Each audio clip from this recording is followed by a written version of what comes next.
একটা test match শুরুর আগে সবচেয়ে বেশি কোন প্রশ্নটা মাথায় ঘুরপাক খেতে পারে? যেখানটায় খেলাটা মাঠে গড়াবে সেই মাঠটা কেমন? উইকেটটাই বা কেমন হতে পারে? কিংবা যেই অঞ্চলে খেলা হবে সেই অঞ্চলের আবহাওয়াটা কেমন? দলে কোনো পরিবর্তন আসবে কি?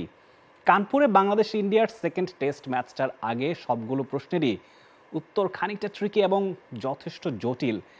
এক দুই কথায় সেসবের সমাধা করা আসলে সম্ভব না, কাজেই চলুন দর্শক একে একে সবগুলো প্রশ্নের উত্তর খোঁজা যাক। সবচেয়ে আগে আসা যাক মাঠের ব্যাপারটায়। গ্রিন পার্ক স্টেডিয়াম ভারতের উত্তরপ্রদেশের কানপুর শহরের এই স্টেডিয়ামটার আছে সুদীর্ঘ ইতিহাস। বাংলাদেশে যখন মহান ভাষা আন্দোলনের দামামায় উত্তাল জনতা, ঠিক সেই সময়টায় অর্থাৎ 1952 সালের জানুয়ারি মাসে সর্বপ্রথম টেস্ট ম্যাচ অনুষ্ঠিত হয় 1945 সালে স্থাপিত এই স্টেডিয়ামটাতে।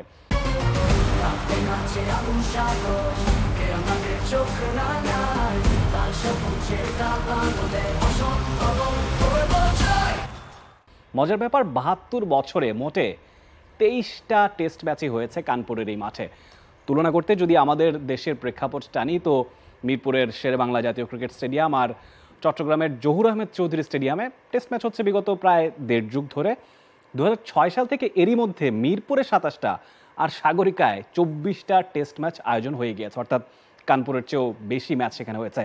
আসলে ইন্ডিয়ায় এত এত মাঠে খেলা হয় যে ঘুরে ফিরে একটা মাঠে টেস্ট ম্যাচ আসতেই দেখা যায় অনেক ক্ষেত্রে 3 থেকে 5 বছর সময় পর্যন্ত লেগে যায়।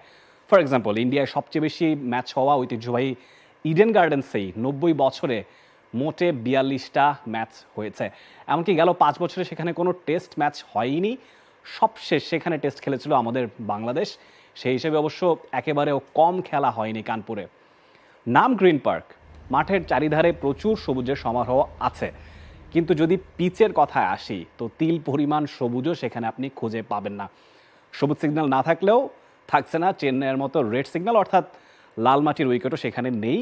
বাংলাদেশের ঘরের মাঠের মতোই কালচে উইকেটই থাকার কথা কানপুরে, তবে তাতেই অবশ্য এতটা আশাবাদী হবার সুযোগ নেই, কেননা কালো পিচ হলেও মিরপুরের মতো এত টার্ন অবশ্য মিলছে না কানপুর থেকে। ঐতিহ্যগতভাবে কানপুরে ফ্ল্যাশ উইকেটই অফার করে থাকে। কালো মাটির উইকেট দেখেই যদি কেউ ভাবেন যে মিরপুরের মতো একেবারে এক পেশে স্পিন সহায়ক উইকেট হবে, তো সেই জায়গাটায় হয়তো তিনি ভুলই করবেন, কেননা স্পিনারদের জন্য দরকারি র্যাম্প টার্ন কিংবা অতিরিক্ত কোনো টার্ন আসলে মিলছে না এই উইকেট থেকে। বাংলাদেশের স্পিন উইকেটের বড় ভরসার জায়গা সাকিব আল হাসান তো এ ব্যাপারে বলেই দিয়েছেন আজকে যে ইংল্যান্ড, অস্ট্রেলিয়া কিংবা ইন্ডিয়ার মতো দলের বিপক্ষে খেলার সময় আসলে উইকেটের খুব একটা ভূমিকা থাকে না।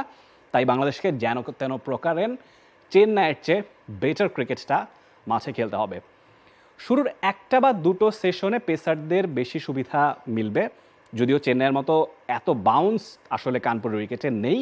দ্রুতই স্পিনারদের পক্ষে কথা বলবে কানপুর, এমনকি শেষ দুটো দিনে উইকেট ভেঙে প্রায় পুরো সুবিধাটাই মিলতে পারে স্পিনারদের। তবে শেষ দুটো দিন, এখানে ব্যাপারটা একটু complicated. Here comes the weather. শেষ দুটো দিনের হিসেবটা বদলে যেতে পারে শুরুর দুটো দিনেই। বাংলাদেশে যেমন এই মুহূর্তে ইলশেগুড়ি বৃষ্টি ঝরছে, একই রকম সিনারিও আসলে কানপুরেও।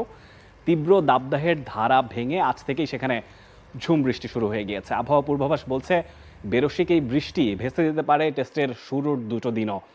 সেটা ঘটলে কিন্তু ওই শেষ দুই দিনের স্পিনারদের যে ডমিনেশনের সুবিধার কথা বলছিলাম, সেটা দুই দলের কারোরই মিলছে না। 3 দিনের খেলায় ফলও আসবে কিনা সেটাও হয়তো বা অনেকটা প্রশ্নের মুখে পড়ে যেতে পারে, যদিও উপমহাদেশে আবহাওয়ার এক্সপেকটেশন আর রিয়ালিটি কতখানি মেলে তা নিশ্চয়ই আপনার আমার জানা আছে ভালো মতোই।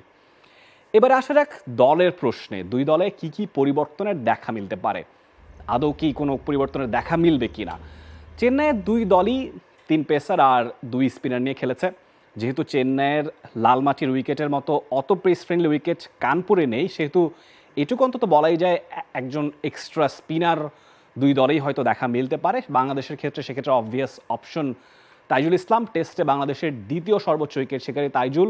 পাকিস্তানের রাওয়ালপিন্ডির 2 টেস্টে আনফর্চুনেটলি জায়গা পাননি, তার জায়গা মেলেনি চেন্নাইয়েও। কন্ডিশন বিবেচনায় সেটা যৌক্তিক হলেও খানিকটা আনলাকি তো তাইজুল বটেই। তবে এবারে কানপুরের পরিস্থিতি বিবেচনায় একটা সুযোগ হয়তো তার মিলতেই পারে, সেক্ষেত্রে হয়তো বা বাংলাদেশের টিম ম্যানেজমেন্ট নাহিদ রানাকে একটা বিশ্রাম এই টেস্টে দিতে পারে। একটা প্রশ্ন ঘুরে ফিরে আসছে চেন্নাই টেস্টে ব্যাটারদের ব্যর্থতার পর। বাংলাদেশের ব্যাটিং ইউনিটে একাদশের শুরুর 6 জনের 5 জনই বাঁহাতি। ওপেনিংয়ে সাদমান জাকির, ওয়ান ডাউনে ক্যাপ্টেন শান্ত, মিডল অর্ডারে মমিনুল আর সাকিব। অর্থাৎ 5-এ মুশফিক নামার আগ পর্যন্ত 4 জনই বাঁহাতি ব্যাটার।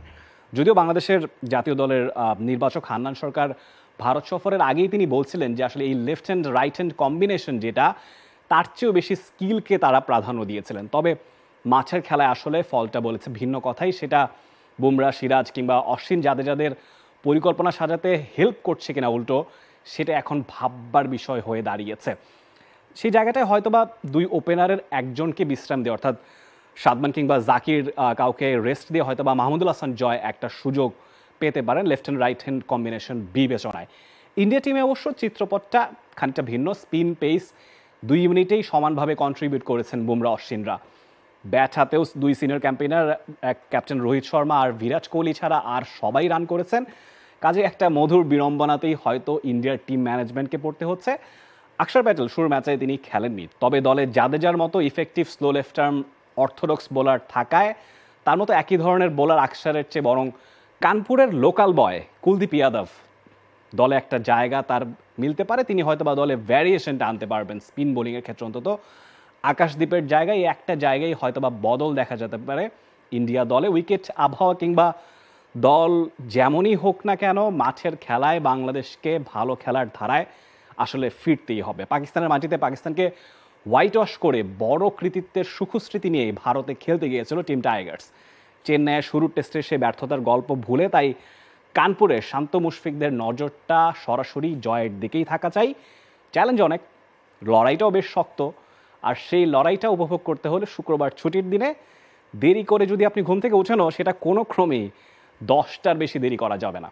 আর মোড়া ভেঙে আপনাকে চোখ রাখতে হবে দেশের প্রথম ও একমাত্র স্পোর্টস চ্যানেল টি স্পোর্টসের পর্দায়। For more updates, subscribe to our YouTube channel and click on the bell icon. Follow us on Facebook and Instagram. Download T Sports app to enjoy exciting games and highlights. Visit tsports.com.